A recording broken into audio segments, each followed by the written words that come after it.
Well, thank you. Thank you to our great President, Joe Biden, our great Speaker, Nancy Pelosi, and a special round of applause to all the Senate and House members who are here and those who are not. It couldn't have happened without all of you working as a team. So thank you very much. Now, it's been a long and difficult year in America. We've lost so many in so short a time. But finally, hope is on the horizon and help is on the way. What do we say to America? We say to America, help is on the way. Help is on the way. You will receive your $1,400 checks in a few weeks. Help is on the way. People are being vaccinated more quickly and more effectively than we ever imagined. Help is on the way. Half the children in America will no longer be in poverty. And help is on the way. Our schools will open more quickly and more safely than anyone has ever thought. We Democrats made promises. We made promises in Georgia.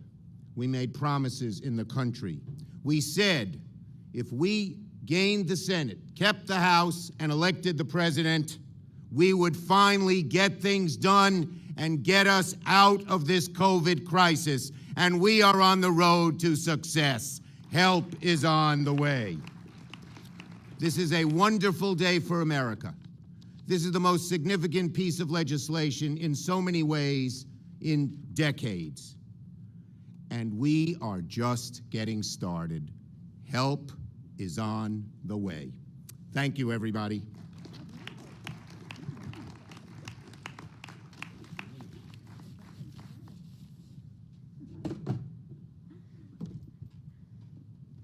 Thank you so much. Good afternoon.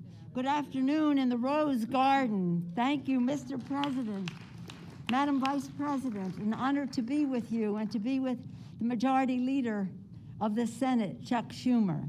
I join him in acknowledging our members who are here, many chairs of committees, members of our leadership, because without all of you, this would not have happened. And it certainly would not have happened without Joe Biden as President of the United States.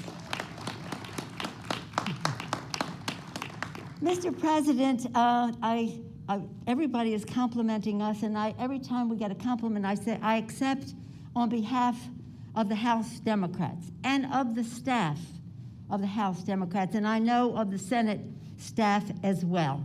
They worked so very, very hard. But let me say this about my members. Our chairs were dazzling in their own work, intellect, integrity, imagination for the American people, working with their Senate colleagues. I say their beautiful diversity of our members. And I say to them, our diversity is our strength. Our unity is our power. And in this bill, our diversity to protect everyone in our country, to end the disparity in access to everything that the bill presents. Our diversity was reflected in the House and the Senate in that policy. But our unity on behalf of all of the American people is what made this such a triumph. Whatever differences there may have been, shall we say, as I say to the chairman, exuberance, the leader, certain exuberances here and there, we all knew our purpose. We were unified on behalf of the American people, for the children, for their health, for their education, for the economic security of their families. Yes, this is a great day to be in the Rose Garden and to have us be able to fulfill the promise that President Biden has made all along, that help is on the way. Promise made, promise fulfilled. Thank you, Mr. President.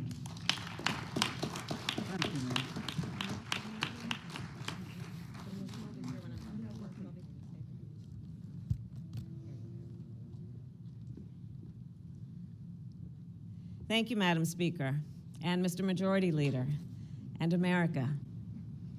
The President promised help is on the way, and today, help has arrived. Help has arrived for the workers who lost their jobs. Help has arrived for the students who've been stuck at home. Help has arrived for the families that have struggled to put food on their table, and for the small businesses that have struggled to keep their doors open. Help has arrived, America. This landmark legislation will get relief to families, get support to communities, and make sure more shots get in arms. And I want to thank the Speaker, Nancy Pelosi, and Majority Leader Chuck Schumer, and all of the members of Congress who voted for this legislation and helped lead to its success. And of course, we would not be here today were it not for the leadership of our President, Joe Biden.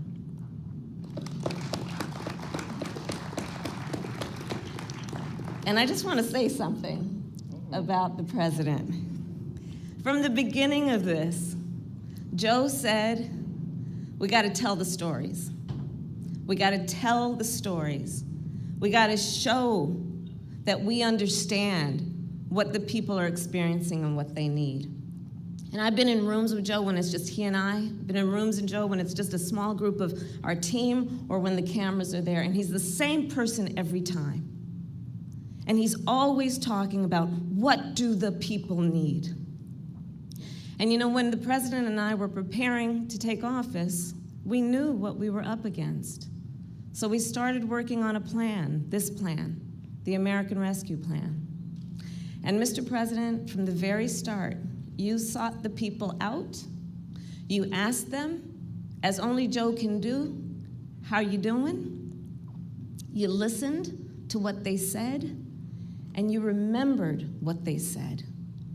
And every day, in every meeting, you reminded us who we were doing this for, the American people, and in particular, the American people who are hurting the most, the workers who have been out of a job for 6 months to a year, the families that lost a loved one, the communities that have been torn apart by this deadly virus. You, Mr. President, have carried a card in your breast pocket with the number of those Americans who have died from COVID-19. Every day he carries that card, literally keeping their memory close to your heart. You have grieved, Mr. President, out loud with our nation, mourning the loss of so many extraordinary Americans. Your empathy has become a trademark of your presidency and can be found on each and every page of the American Rescue Plan. Joe Biden, Mr. President, you had a vision, you had a purpose, and you had faith that the American people, regardless of who they voted for, would support this plan, simply because it will help. You had faith that Congress would pass this plan simply because it is the best thing for the American people. And you put in the work to make it happen, to get relief directly to the American people. And we've both served in the Senate, so we know there's rarely been a bill that's so concrete and tangible. Mr. President, people will feel and they will see what we all did here. They will see the checks in their bank accounts. They will see the child tax credits when they file their taxes, when they return to work, when they return to school, when they reopen their businesses, when they hug their grandchildren for the first time in a year. Americans will see what we did here, what you did, Mr. President. And they will feel the impact of this bill for generations to come. And that's what happens when you make historic investments in communities of color, and tribal communities, and rural communities. That's what happens when you lift half of those children living in poverty out of poverty.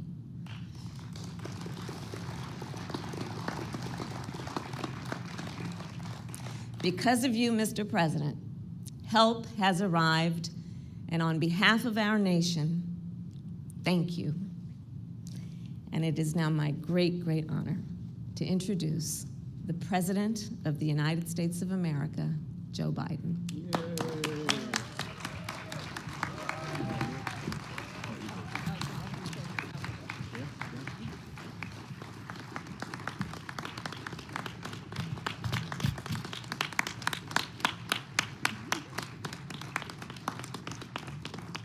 Good afternoon. Thank you, Kamala. You know, when I look out over what happened the last 50 days, when Jill and I first got a chance to move into this magnificent building behind you, I promised the American people, and I guess it's becoming an overused phrase, that help was on the way. But today, with the American Rescue Plan now signed into law, we've delivered on that promise. And I don't mean I've delivered, we've delivered. Look out there and all of you. Patty, there'd still be people, kids in poverty, were it not for all the work you did all those years. And I want to say to Bernie, stepping up and making the case why this was so transformational made a big difference in how a lot of people voted. I look out at all of you, House members as well, who have made the case to the American people why this is so important. I watched my buddy Jim down in South Carolina stand up and talk about how it's going to affect individual people. My inclination is to mention every single one of you, because I think I've called most of you and thanked you already for what you did. I even called Pallone. He wasn't there, though. He was on the other side of the river. We joke all the time. He's in New Jersey. I'm in Delaware. I keep reminding him Delaware owns the Delaware River up to the high water mark in New Jersey. But all kidding aside, I want to thank you all.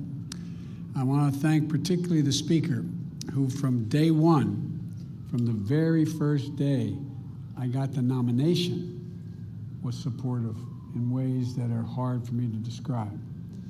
And, you know, I served a long time in the United States Senate, longer than anybody if I was still there at the time other than Pat. And if I were still in the Senate, I'd be Senator Pro Tem, because I was 2 years ahead of Pat. But all kidding aside, we've stood with a lot of great majority leaders. But I never saw anybody handle such a controversial, consequential piece of legislation that was right on the edge than Chuck Schumer. I owe you, Chuck. You did an incredible job. And look, and to the members of the House and Senate, thanks for making this happen. You made it happen.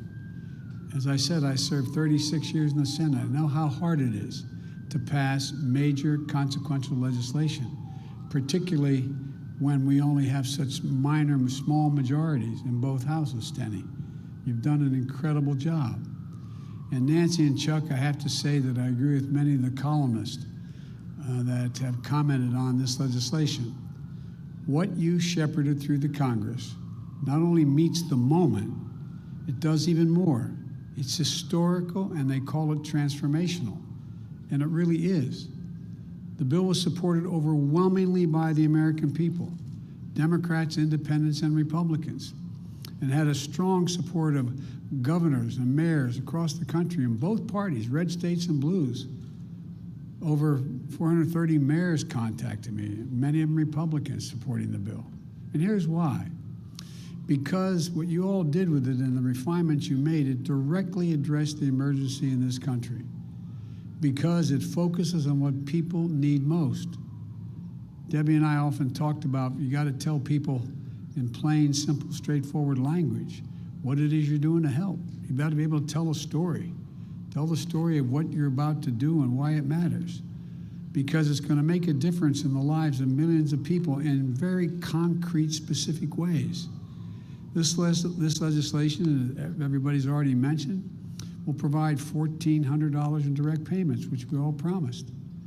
Well, that means for a typical family of four, middle-class family, husband and wife working, making $110,000 a year, that means $5,600 check they're going to get. 85% of the households in America will be getting this money. And a lot of you know, because of the way you came up like I did and others, what that can mean. Think of the millions of people going to sleep at night staring at the ceiling thinking, my God, what am I going to do tomorrow? I've lost my health care, don't have a job. Unemployment runs out. I'm behind on my mortgage. What are we going to do? Well, guess what? They're going to be getting that check soon, either by direct deposit or a check from the Treasury.